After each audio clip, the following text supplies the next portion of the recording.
Chers investisseurs, chères investisseuses, bienvenue dans cette vidéo dans laquelle on va parler de comment faire une offre comme un pro. C'est-à-dire, tu as trouvé un bien immobilier qui a du potentiel pour toi. À quel moment tu fais une offre? Comment tu fais ça? Eh bien, c'est ce que on va évoquer dans cette vidéo. Parce que tu sais, si tu ne fais pas ton offre de manière rapide, professionnelle et de la bonne manière, tu risques parfois de passer à côté d'une bonne affaire. Je l'ai déjà vu, alors ça m'est jamais arrivé parce que moi je suis plutôt rapide sur ce genre d'action, mais j'ai déjà vu des membres de la formation, tu sais, quand tu débutes, tu hésites, c'est normal. Eh bien, si tu hésites trop, t'inquiète pas, il y a des gens qui n'hésitent pas. Donc, ton bien immobilier, il te passe sous le nez et c'est assez rageant quand tu as passé du temps ou quand tu as tout simplement le sentiment d'avoir raté quelque chose. Donc, pour faire une offre, qu'est-ce que c'est? À quel moment tu fais ça? On va en parler maintenant. Donc, juste avant, pour pouvoir te décider rapidement, tu as besoin d'avoir une méthode. Et pour avoir une méthode, il faut que tu aies un document, un suivi. Donc, je t'invite à télécharger ma checklist de visite. Dans la description, je te donne ce document pour que tu puisses ne rien oublier pendant tes visites. C'est gratuit, tu as juste à t'inscrire et tu pourras le récupérer. Donc c'est dans la description de la vidéo. Ensuite, tu vas utiliser ce document. Donc imagine, tu visites un bien, tu as cette checklist, tu as tes critères, tu te dis ça coche la plupart des cases. Il va se passer une chose, surtout quand tu débutes ou quand tu n'es pas un expert de l'immobilier, c'est que tu ne seras pas à 100% sûr de ce que tu vas demander, de ce que tu vas signer si tu proposes de l'acheter. Parce que s'il y a des travaux, tu n'auras pas eu le temps de faire venir les artisans. Si tu n'es pas toi habitué aux travaux, tu ne vas pas tout repérer, tu ne vas pas être 100% à l'aise. Il y a des choses, il y a des questions qui vont être en suspens. Et donc, c'est tout à fait normal. Moi, je sais qu'au début, quand je visitais des appartements ou des immeubles, des fois, je me positionnais tout en sachant qu'il y a plein de choses que je ne sachais pas. Tu vois. Maintenant, avec l'expérience, avec le recul, ça fait des années.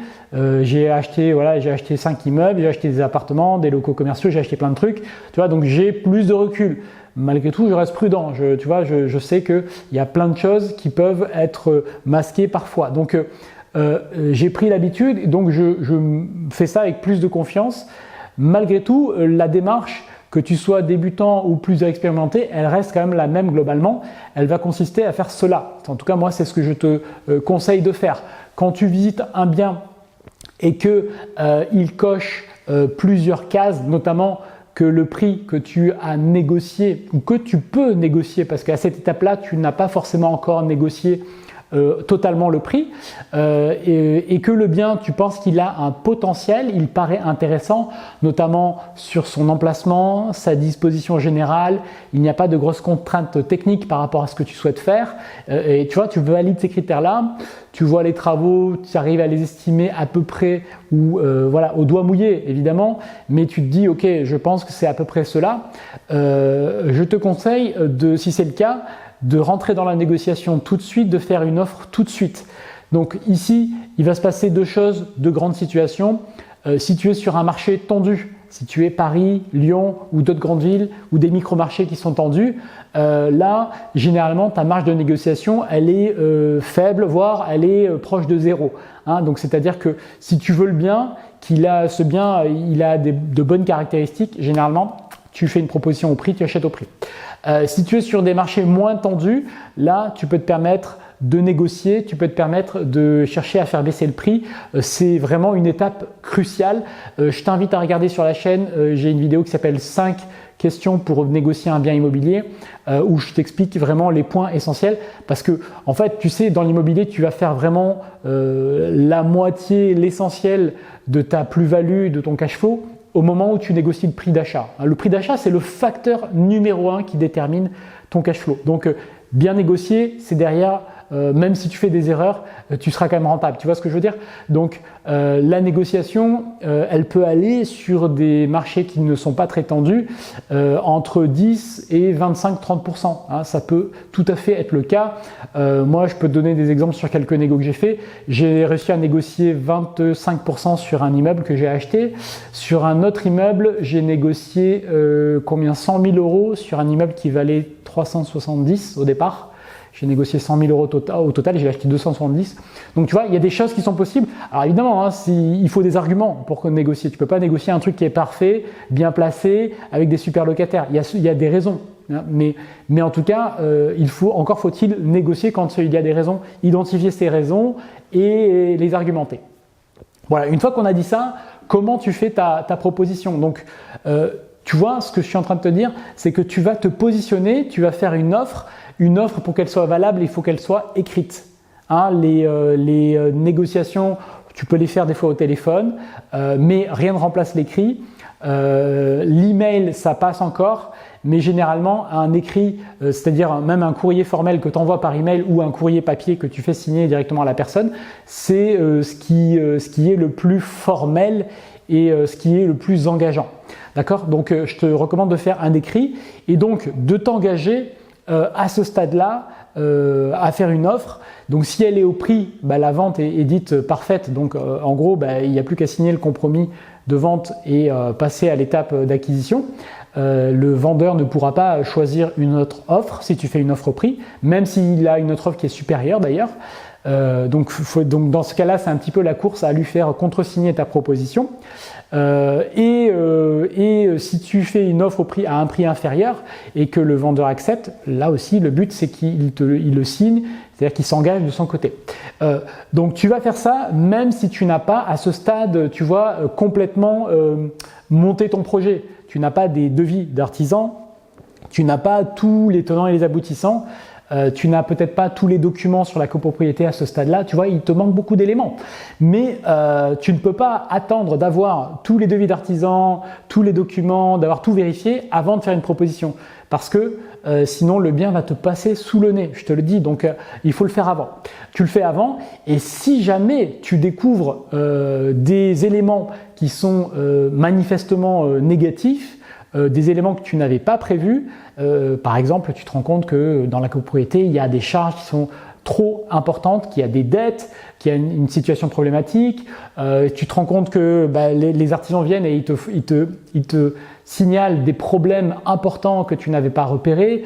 Par exemple, je ne sais pas, les huisseries, tu pensais qu'elles étaient OK, mais en fait l'artisan il te signale que là il y a un problème. Que par exemple le réseau électrique, en fait tu pensais qu'il était OK, mais en fait on te dit qu'il faut tout refaire par rapport à ton projet. Voilà, tu vois des choses qui vont changer la nature du projet que tu as prévu. Dans ce cas-là, tu peux après revenir sur ta discussion, sachant que tu sais quand tu as fait une proposition qui n'est pas au prix, tu peux après refuser d'aller signer le compromis de vente parce que ça ne servira à rien. Tu auras 10 jours de toute façon après la signature du compromis de vente pour annuler la vente sans aucune justification et sans aucun frais. Donc autant ne pas faire perdre de temps à ton vendeur et lui dire voilà, j'ai découvert cela, mon artisan a signalé cela et donc je n'irai pas signer le compromis de vente pour telle raison, ou alors si vous voulez on peut renégocier le prix, qu'est-ce que vous pouvez me proposer? Et donc là la balle sera dans son camp. Donc tu vois, et évidemment tu vois que tout dans la dynamique ici, il faut que ça se passe assez rapidement puisque tu vas faire ta proposition, le vendeur va la contresigner, donc vous avez un accord, et donc toi là dans le laps de temps entre le moment où tu lui envoies le document, il te le renvoie et il y a une date qui est programmée pour signer le compromis de vente. Tu sais que ça peut être long ce délai, hein. Selon les documents que le vendeur doit réunir, il peut s'écouler 10 jours, 15 jours, voire plus, le temps d'obtenir un rendez-vous chez le notaire, etc.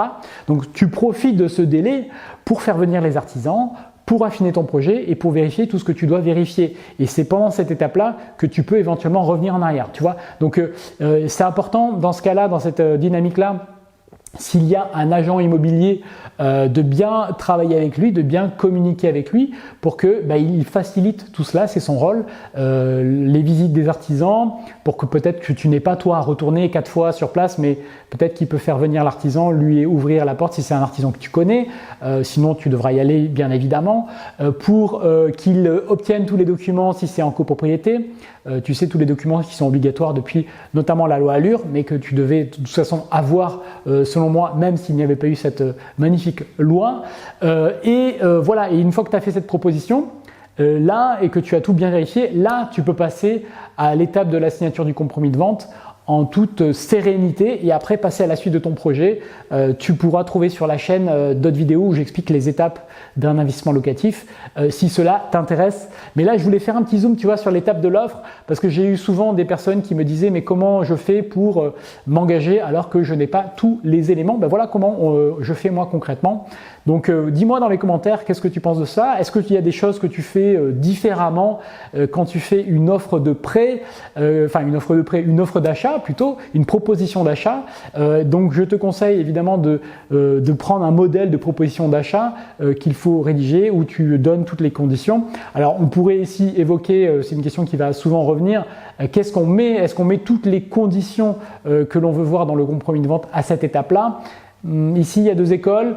Moi, je pense qu'il ne faut pas trop mettre de conditions. Il ne faut pas commencer à dire je veux qu'il y ait une condition suspensive à tel montant, je veux obtenir l'autorisation de la mairie de faire ceci, de faire cela, tu vois, parce que ça peut paraître peut-être un peu trop dès le départ. Il faut l'évoquer à l'oral, il faut proposer simplement le prix à l'écrit et après, sur le compromis de vente, évidemment, il faudra que tout cela apparaisse.